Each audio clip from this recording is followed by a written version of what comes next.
Et ce matin, je voudrais lire avec vous dans le livre de Josué au chapitre 3. Josué, chapitre 3, les 6 premiers versets. Josué s'étant levé de bon matin, partit de Sittim avec tous les enfants d'Israël. Ils arrivèrent au Jourdain et là, ils passèrent la nuit avant de le traverser. Au bout de 3 jours, les officiers parcoururent le camp et donnèrent cet ordre au peuple. Lorsque vous verrez l'arche de l'Alliance de l'Éternel votre Dieu portée par les sacrificateurs, les Lévites, vous partirez du lieu où vous êtes et vous vous mettrez en marche après elle. Mais il y aura entre vous et elle une distance d'environ 2000 coudées. N'en approchez pas. Elle vous montrera le chemin que vous devez suivre, car vous n'avez point encore passé par ce chemin.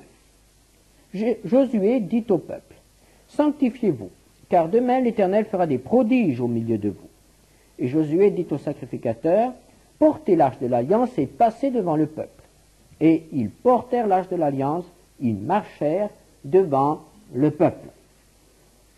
En cette fin d'année, au début d'une nouvelle année, nous sommes en présence de l'inconnu. Et pour nous, c'est un peu comme pour le peuple d'Israël, qui se trouvait au bord du Jourdain, à la frontière du pays promis. Et le Seigneur donne là à son peuple une très belle promesse. Au chapitre 3, verset 4, « L'arche vous montrera le chemin que vous devez suivre, car vous n'avez point encore passé par ce chemin. » Vous n'avez point encore passé par ce chemin. C'était vrai pour Israël. Devant lui se trouvait l'inconnu. Un pays promis par Dieu, mais qui ne connaissait pas.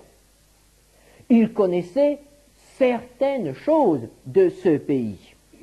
Il en connaissait certaines difficultés. C'était un pays habité, ce n'était pas un pays désert, c'était un pays habité. C'était donc aussi un pays défendu, un pays dont les villes étaient fortifiées, un pays dont les habitants avaient une armée. Il y avait là des forteresses, des citadelles, il y avait des géants. Et nous nous souvenons de la frayeur qu'avaient eue les espions en voyant les géants qui habitaient en Canaan avant au moment de l'arrivée des enfants d'Israël. C'était là le chemin qui était devant eux. Il y avait des difficultés, il y avait des obstacles, il y avait des épreuves qui les attendaient. C'était des choses qui étaient connues ou qu'ils devinaient. Or, pour nous, c'est la même chose. En pensant à l'année 1979 qui se trouve devant nous, nous savons bien qu'il y a là des difficultés qui nous attendent. C'est un pays inconnu. Nous n'avons encore jamais suivi ce chemin. Nous ne le connaissons pas. L'avenir nous est caché. Mais nous devinons des géants. Nous devinons des forteresses. Nous devinons des choses qui seront là et qui seront pour nous des causes d'épreuve. Dans le domaine professionnel, certains d'entre nous savent que l'année 79 ne sera pas une année facile. Peut-être que le travail n'est pas assuré pour chacun d'entre nous cette année. Peut-être que la crise économique vous touche aussi et vous vous posez des questions. Est-ce que je vais pouvoir conserver ma situation? Est-ce que j'en trouverai une autre? Est-ce que ma situation sera mise en péril? Quel est mon avenir? Mon avenir dans le domaine professionnel? Pour ceux d'entre nous qui vont encore en classe, il y a là aussi quelques géants. Il y a des examens. Peut-être que c'est la fin de votre formation. Et il y a ces examens, ce fameux diplôme qu'il faut décrocher. Et si on ne les décroche pas, eh bien on a perdu son temps. Des géants, comment allons-nous les affronter? Et puis, il y a les autres difficultés. Les difficultés dans la famille, peut-être. Peut-être qu'il y a des problèmes.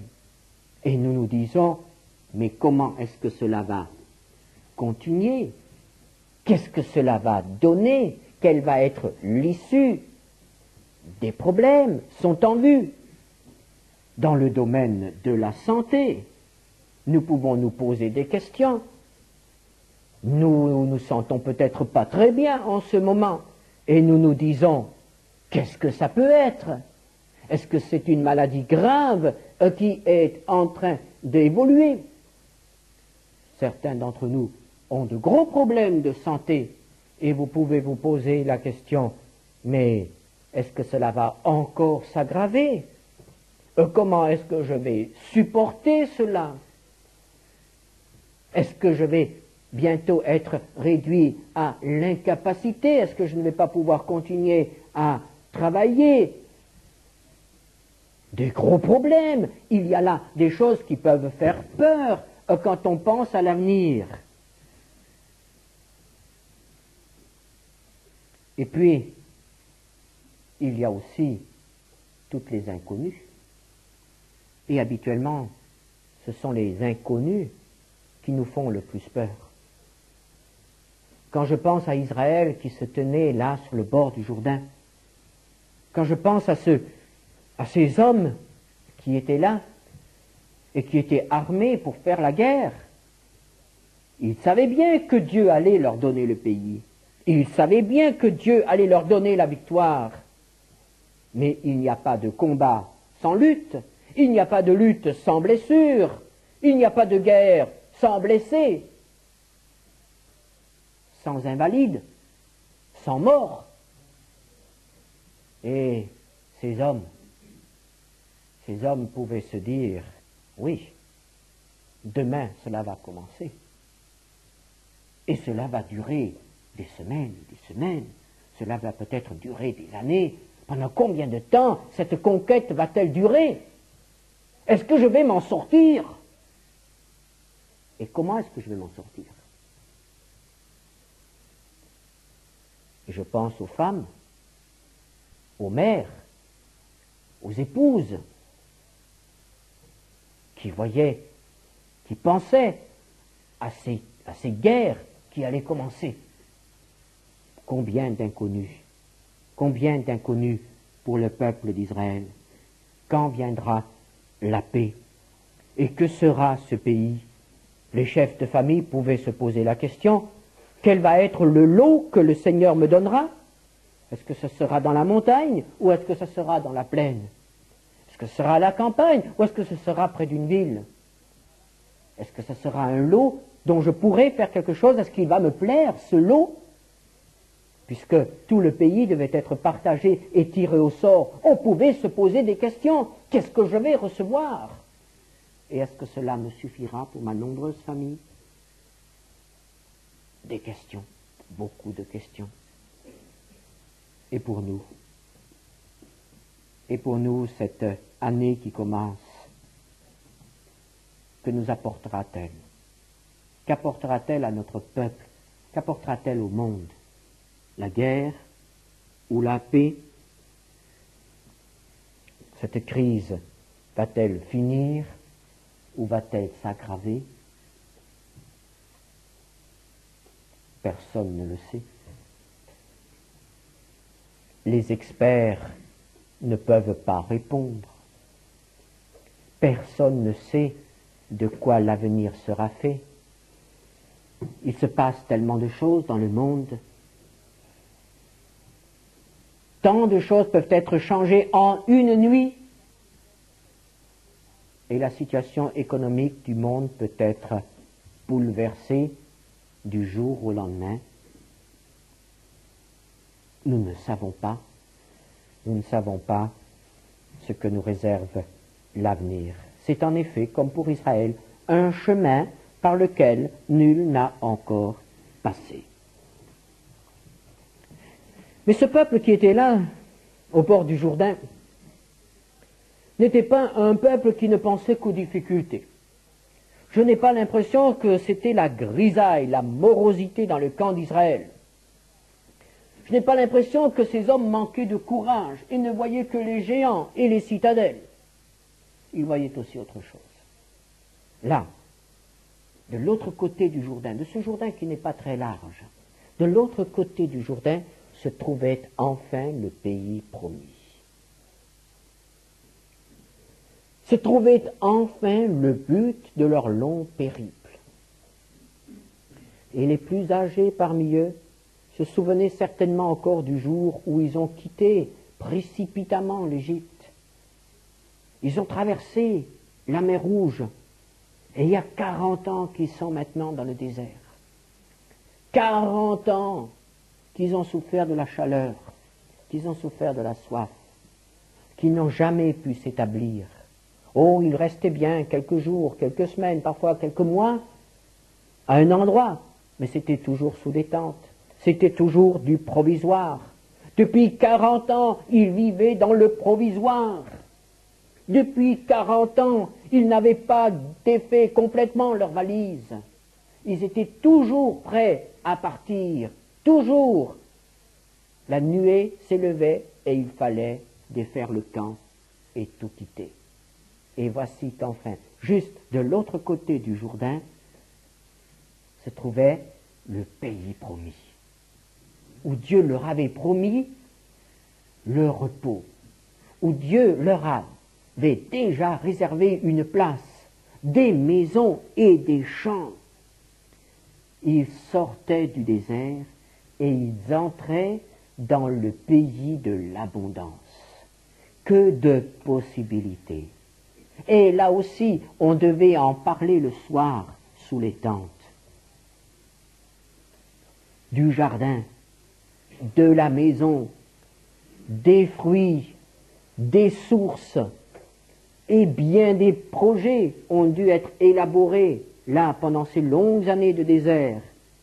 Ah, quand nous serons en Canaan, nous installerons notre maison comme cela, et nous planterons une vigne devant notre maison, et puis nous aurons un figuier, et puis nous mettrons une tonnelle, et puis nous mettrons un petit banc, et puis on a rêvé, et pendant des années et des années, on a rêvé à ce pays promis. Et voici que maintenant, le rêve allait se transformer en réalité, les promesses allaient se réaliser. Il suffisait de traverser le Jourdain et le pays était là, juste devant. Ils le voyaient déjà de leurs yeux, ce pays promis.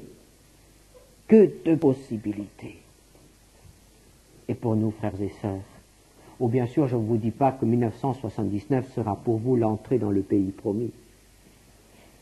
Nous ne pouvons pas comparer notre situation à la situation de Josué et de son peuple ce jour-là. Mais réfléchissons. Une année devant nous. Nous ne savons pas si nous allons la terminer cette année.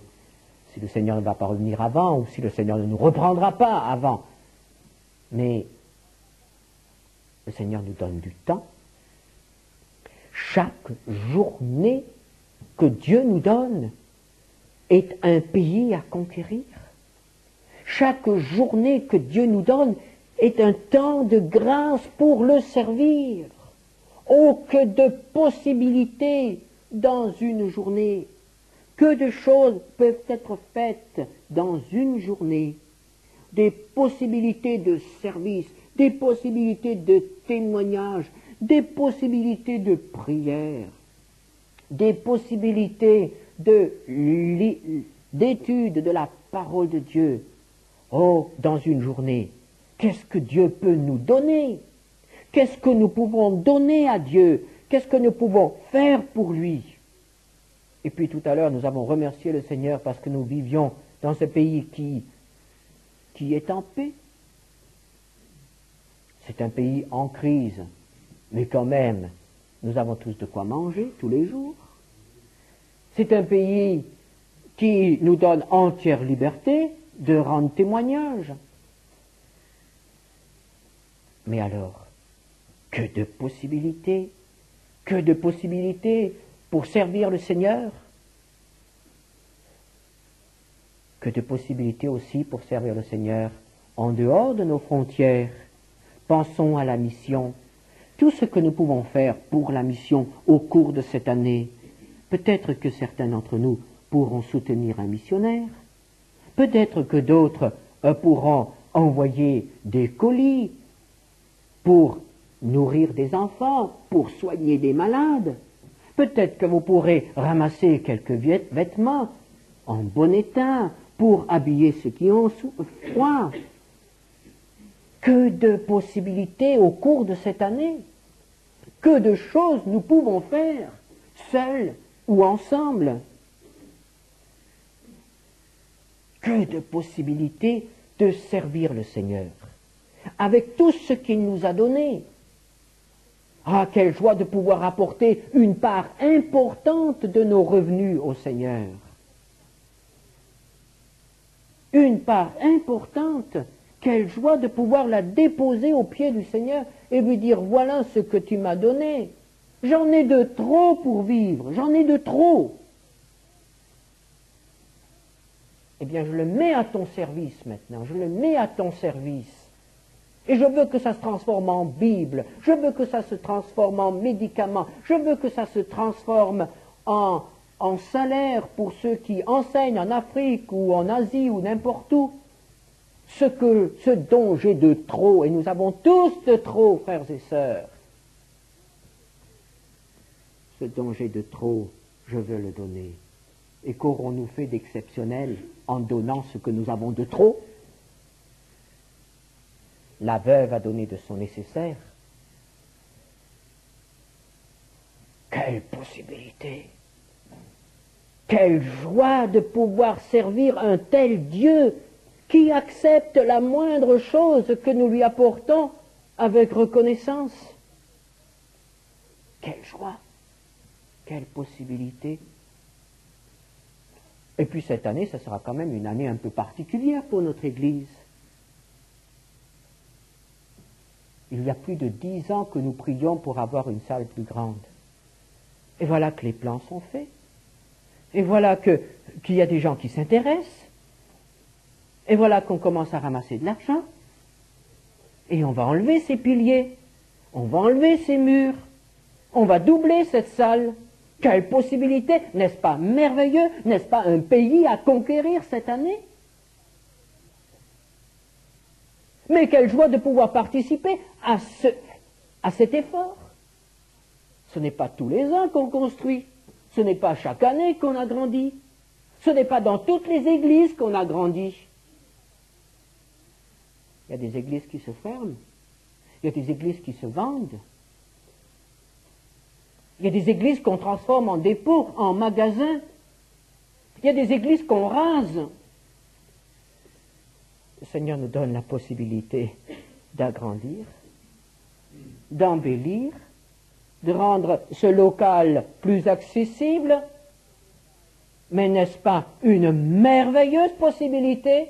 Mais est-ce qu'il n'y a pas là de quoi chanter à la gloire du Seigneur? Est-ce qu'il n'y a pas là de quoi prendre feu et se réjouir de ce que nous pouvons le faire, de ce que nous avons la volonté, le désir de faire? Que de possibilités! Tout cela à portée de nous, à portée juste de l'autre côté du Jourdain. Le Jourdain. Mais c'était là le problème, le Jourdain. Il était là. Et c'est lui qui était... Le pays promis était de l'autre côté du Jourdain. Et là, il y avait le Jourdain. Et nous lisons au chapitre 3, verset 15, que le Jourdain était en crue à cette saison de l'année. Le Jourdain regorge par-dessus toutes ses rives tout le long de la moisson. Israël est arrivé au bord du Jourdain juste au moment où le Jourdain était en crue.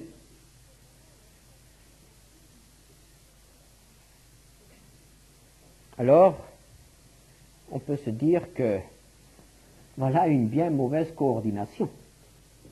Ceux qui conduisaient le peuple ont vraiment mal choisi leur moment, n'est-ce pas? On ne se présente pas pour passer un fleuve à gué au moment des crues. C'était le plus mauvais moment de l'année pour faire ce qu'ils voulaient faire. Le plus mauvais de l'année. C'était la mauvaise saison. Est-ce que ça ne vous est jamais arrivé, frères et sœurs, que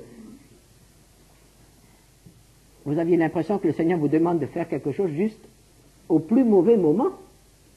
Au plus mauvais moment? Ça tombe justement très mal.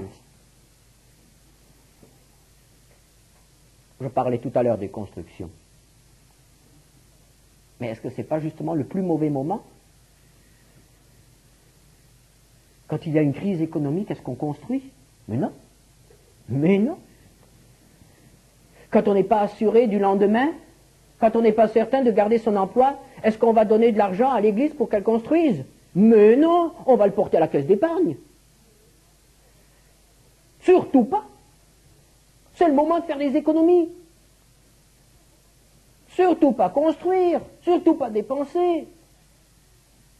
Ah, mes amis, c'est la mauvaise saison. Nous avons mal choisi. Nous avons mal choisi. C'est la mauvaise saison.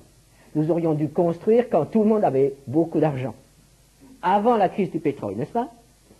Oui, avant 73. Quand c'est monté, quand il y avait il y avait un plein essor économique, quand il n'y avait aucun problème, c'est là qu'il fallait faire quelque chose. Et voilà que nous nous présentons au Jourdain, au moment où il déborde. Il n'y avait pas de pont, il fallait le passer à gué. Et Israël a dû se dire, que faire, que faire? Il faut attendre.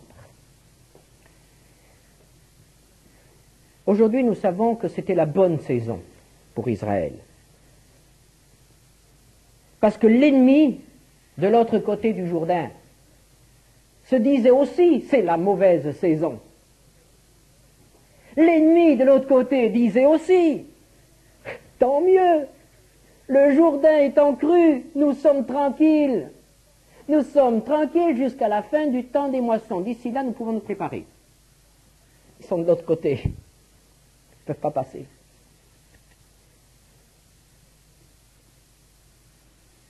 Et ils ont passé quand même. Et c'était justement parce que le Jourdain était en crue que l'effet de surprise a été d'autant plus grand de l'autre côté, que la gloire du Seigneur a été d'autant plus grande.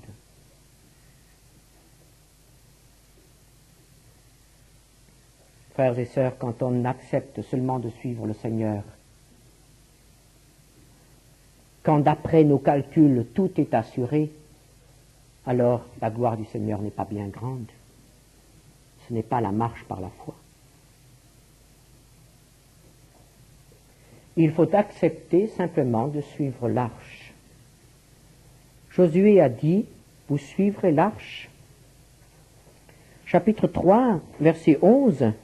Voici l'arche de l'alliance du Seigneur de toute la terre va passer devant vous dans le Jourdain. Ce n'est pas le peuple qui y est allé d'abord, c'est l'arche.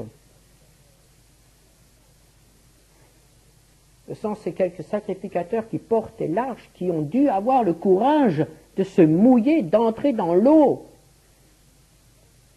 de montrer le chemin. L'arche passe devant. Jésus passe toujours devant. Lisez les évangiles et vous verrez que Jésus a toujours dit « Suis-moi ». Suivez-moi. Celui qui me suit. Il n'a jamais dit « Va devant ». Il n'a jamais dit « Avance, je te suivrai déjà ». Jésus ne suit personne. Jésus va toujours devant. Jésus a dit, Si quelqu'un me sert, qu'il me suive. C'est lui qui va devant. Il ne nous envoie jamais seuls à l'aventure, jamais. Il va devant. Il montre le chemin. Il paye de sa personne. Il est le bon berger qui va devant. Mais alors, pensons à cela. Cette nouvelle année est devant nous. Nous ne savons pas ce qu'elle nous réserve. Il y aura des journées de joie et il y aura des temps d'épreuve. Il y aura des déceptions, il y aura des souffrances. Mais Jésus passe devant. Jésus va devant. Alors s'il a passé devant moi, est-ce que je ne peux pas me permettre de le suivre? Certainement.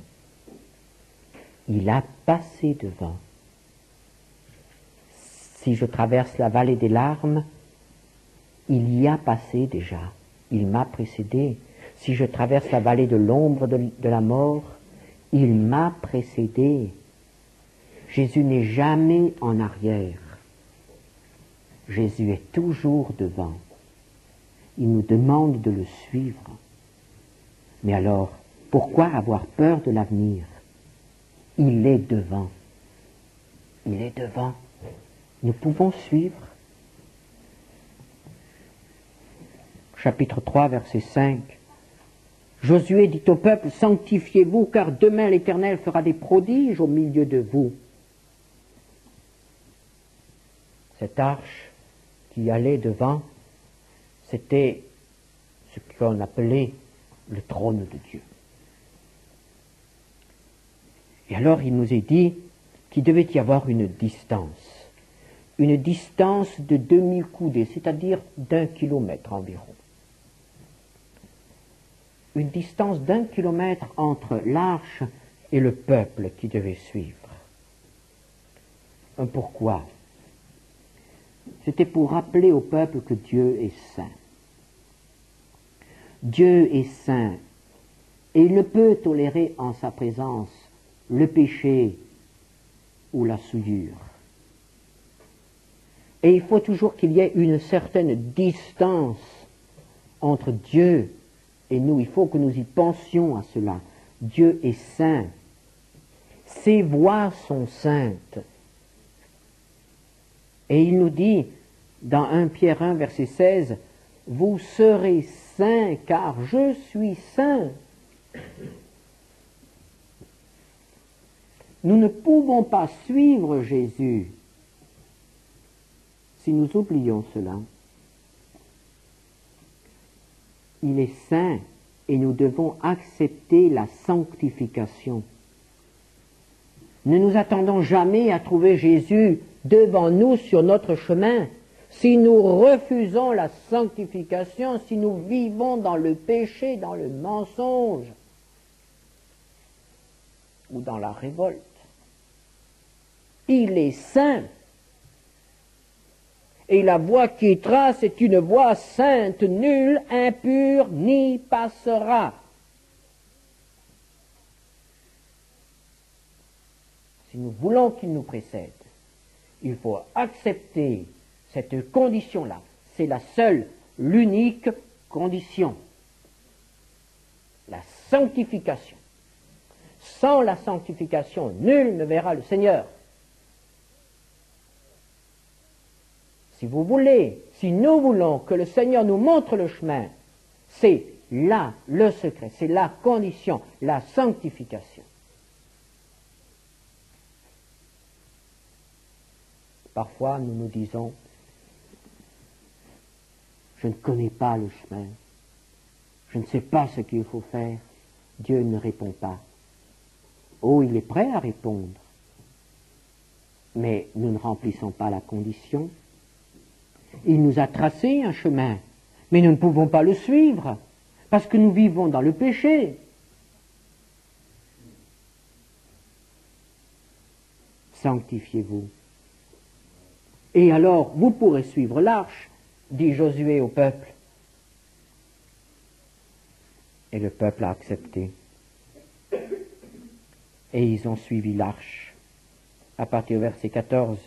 Le peuple sortit de ses tentes pour passer le Jourdain, et les sacrificateurs qui portaient l'arche de l'Alliance marchèrent devant le peuple. Quand les sacrificateurs qui portaient l'arche furent arrivés au Jourdain, et que leurs pieds se furent mouillés au bord de l'eau, le Jourdain regorge par-dessus toutes ses rives tout le temps de la moisson.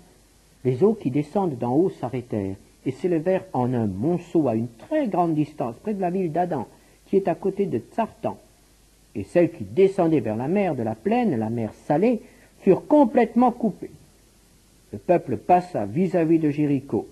Les sacrificateurs qui portaient l'arche de l'Alliance de l'Éternel s'arrêtèrent de pied ferme sur le sec au milieu du Jourdain, pendant que tout Israël passait à sec, jusqu'à ce que toute la nation eût achevé de passer le Jourdain. Et l'obstacle a été franchi. C'était le mauvais moment. C'était le moment où l'obstacle était le plus grand. Mais Israël a accepté la condition et l'obstacle a été franchi. Tous les obstacles peuvent être franchis dans notre vie, frères et sœurs. Toutes les situations peuvent trouver une solution. Il n'y a rien d'impossible pour Dieu, à une condition, que nous acceptions de le suivre par le chemin par lequel il passe. C'est lui qui montre le chemin, ce n'est pas à nous de trouver le chemin, c'est lui qui montre le chemin. Et nous devons accepter de suivre son chemin, pas notre chemin, son chemin. Et c'est lui qui va franchir l'obstacle et nous suivrons derrière. Accepter de suivre Jésus et accepter de le suivre comme il veut que nous le suivions, c'est-à-dire dans la sanctification. Alors voyez-vous, cette année ne doit plus nous faire peur. Quelles que soient les choses qui sont devant nous, les inconnues, si nous savons que Jésus passe devant, nous n'avons plus besoin d'avoir peur. Et cette histoire continue. Elle est bien connue. Mais toujours, puisque nous sommes cette charnière entre les deux années, je voudrais encore considérer l'autre aspect. Au chapitre 4, versets 1 à 11, lorsque toute la nation eut achevé de passer le Jourdain, l'Éternel dit à Josué, prenez 12 hommes parmi le peuple, un homme de chaque tribu. Donnez-leur cet ordre, enlevez d'ici du milieu du Jourdain, de la place où les sacrificateurs se sont arrêtés de pied ferme, 12 pierres que vous emporterez avec vous et que vous déposerez dans le lieu où vous passerez cette nuit. Josué appela les 12 hommes qu'il choisit parmi les enfants d'Israël, un homme de chaque tribu. Il leur dit, passez devant l'arche de l'Éternel, votre Dieu, au milieu du Jourdain, et que chacun de vous charge une pierre sur son épaule, selon le nombre des tribus des enfants d'Israël, afin que cela soit un signe au milieu de vous. Lorsque vos enfants demanderont un jour, que signifient pour vous ces pierres, vous leur direz, les eaux du Jourdain ont été coupées devant l'arche de l'Alliance de l'Éternel lorsqu'elle passa le Jourdain. Les eaux du Jourdain ont été coupées, et ces pierres seront à jamais un souvenir pour les enfants d'Israël. Les enfants d'Israël firent ce que Josué leur avait ordonné. Ils enlevèrent 12 pierres du milieu du Jourdain, comme l'Éternel avait dit à Josué, selon le nombre des tribus des enfants d'Israël. Ils les emportèrent avec eux et les déposèrent dans le lieu où ils devaient passer la nuit. Josué dressa aussi 12 pierres au milieu du Jourdain, à la place où s'étaient arrêtés les pieds des sacrificateurs qui portaient l'arche de l'Alliance, et elles y sont restées jusqu'à ce jour. Les sacrificateurs qui portaient l'arche se tinrent au milieu du Jourdain jusqu'à l'entière exécution de ce que l'Éternel avait ordonné à Josué de dire au peuple, selon tout ce que Moïse avait prescrit à Josué, et le peuple se hâta de passer. Lorsque tout le peuple eut achevé de passer, l'arche de l'Éternel et les sacrificateurs passèrent devant le peuple. Ces pierres, nous le savons, symbolisent le vieil homme, la vie passée, qui est laissée là, au fond du Jourdain. Et les nouvelles pierres, c'est la vie nouvelle que Christ nous offre de l'autre côté du Jourdain. Mais pour nous, ce matin, nous voulons considérer cela sous l'aspect du changement d'année. Quelles sont les pierres qui ont été déposées de l'autre côté du Jourdain? Oh, ce ne sont pas les pierres du désert. Israël n'a pas emporté avec lui des souvenirs des 40 années du désert.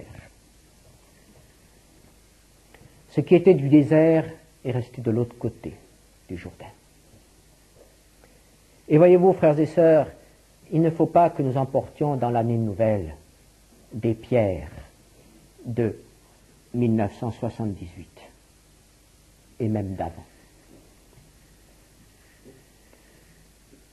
Combien de chrétiens sont accablés et chargés, liés, entravés dans leur témoignage, à cause des pierres qu'ils transportent avec eux.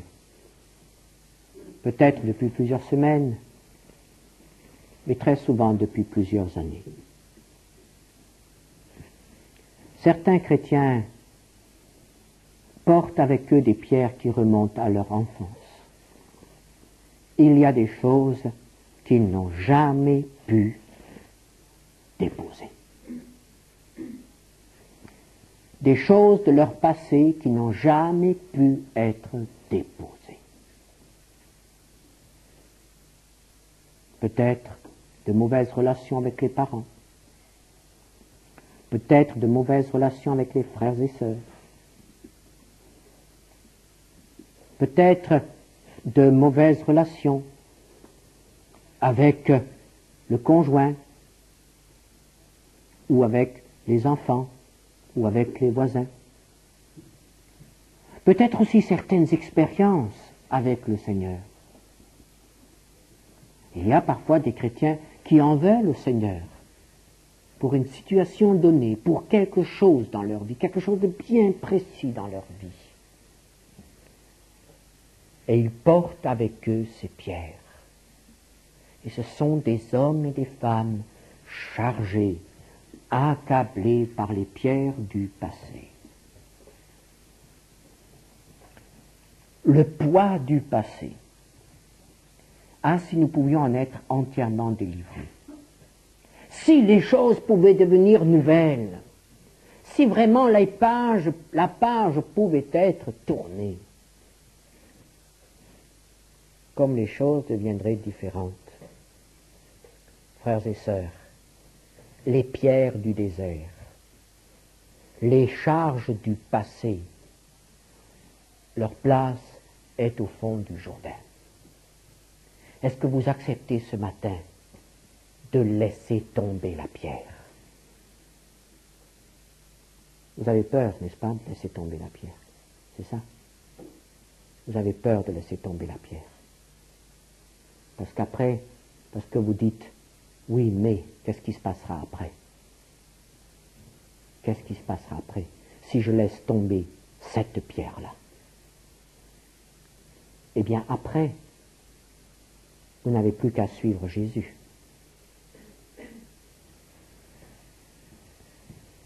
Et vos mains qui sont actuellement bloquées par cette pierre seront enfin libres pour travailler pour Jésus. Laissez tomber la pierre. C'est peut-être une très vieille pierre. Et vous savez de quelle pierre le Seigneur vous parle ce matin. Moi, je ne le sais pas, mais vous le savez. La vieille pierre, la pierre pesante. Et vous savez qu'elle vous entrave dans votre service pour le Seigneur. Laissez-la tomber. N'ayez pas peur, n'ayez pas peur.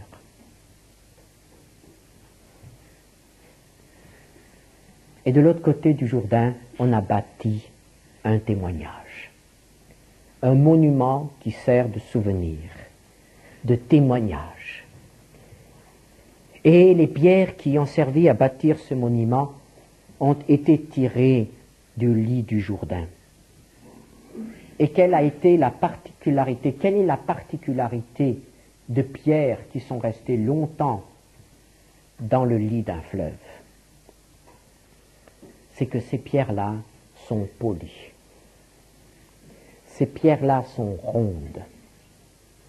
Pourquoi? Parce qu'elles ont beaucoup roulé. Parce qu'elles se sont beaucoup frottées les unes contre les autres. Et alors, les éclats, les aspérités, les coins, les piquants, tout ça, ça a été enlevé. La longue usure de la vie du Jourdain. Et ce sont ces belles pierres qui ne font plus mal à personne. Ces pierres que l'on peut prendre dans la main et qui sont douces. Ce sont ces pierres-là qui ont servi à bâtir ce monument. C'était quelque chose à la gloire de Dieu. Et le Seigneur voudrait bâtir l'Église avec des pierres polies. Des pierres qui ne font plus mal à celui qui les approche. Des pierres polies, des caractères transformés. C'est cela le témoignage de l'œuvre de Dieu dans notre vie. Et c'est cela qui glorifie Dieu. Voyez-vous, les problèmes de l'avenir, la crise économique, la maladie, la santé, nos besoins financiers, tous nos problèmes, mais ils ne sont rien pour Dieu. Dieu peut en venir à bout. Mais il y a une chose dont il ne peut pas venir à bout, c'est de notre caractère, si nous ne le lui permettons pas. L'arche passe à travers le Jourdain. Le Jourdain n'est pas un obstacle pour l'arche. Et si le peuple ne veut pas suivre, l'arche restera seule de l'autre côté. Le Seigneur veut passer devant nous. Est-ce que nous sommes prêts à passer derrière lui, à travers le Jourdain, et à perdre quelques-unes de nos aspérités, de nos écailles, à nous laisser polir par la main du Seigneur? Une année nouvelle devant nous. Canaan est devant nous. Juste de l'autre côté. Juste de l'autre côté. De l'autre côté de ce qui est votre Jourdain. Mon Jourdain. Et le Seigneur sent des résistances dans le cœur, parce qu'on ne veut pas suivre, parce qu'on ne veut pas l'accepter. Ce passage à travers le Jourdain. Mais le pays promis est de l'autre côté, il n'est pas de ce côté. C'est à nous de choisir.